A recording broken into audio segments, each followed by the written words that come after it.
बिस्मिल्लाहिर्रहमानिर्रहीम इय्याका नअबुदु व इय्याका नस्तईन।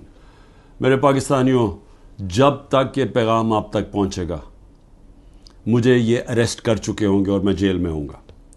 तो मेरी आपसे सिर्फ एक ही रिक्वेस्ट है, अपील है कि आपने घरों में चुप करके नहीं बैठना।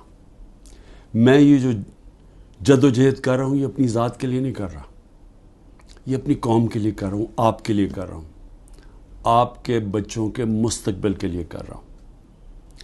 अगर आप अपने हकूक़ के लिए नहीं खड़े होंगे आप ग़ुलामों की ज़िंदगी गुजारेंगे, और ग़ुलामों की कोई ज़िंदगी नहीं होती।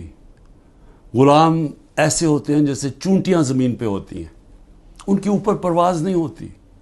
और ये बड़ी ख्वाब का नाम था पाकिस्तान, नारा था ला इलाहा इल्लल्लाह। पाकिस्तान का मतलब क्या कि हम कोई इंसान के सामने नहीं झुकते। ला इलाहा इल्लल्लाह इंसान की ग़ुलामी से हमें आज़ाद करता है।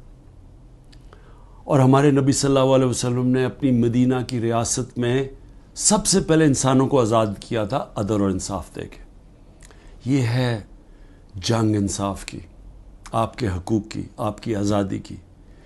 और कभी भी याद रखें, कोई आज़ादी प्लेट में रख के नहीं देता। जिस तरह मैं कहता हूँ जंजीरें गिरती नहीं हैं, तोड़नी पड़ती हैं। पुरअमन एहतजाज आपने करते रहना है जब तक कि आपको आपका हक नहीं मिलता। और वो सबसे बड़ा फंडामेंटल राइट है वोट के ज़रिए अपनी हुकूमत मुंतखब करना, ना तो किसी और कोई कब्ज़ा ग्रुप इस मुल्क के ऊपर कब्ज़ा करके बैठ जाए जो आज कब्ज़ा करके बैठा हुआ है। शुक्रिया।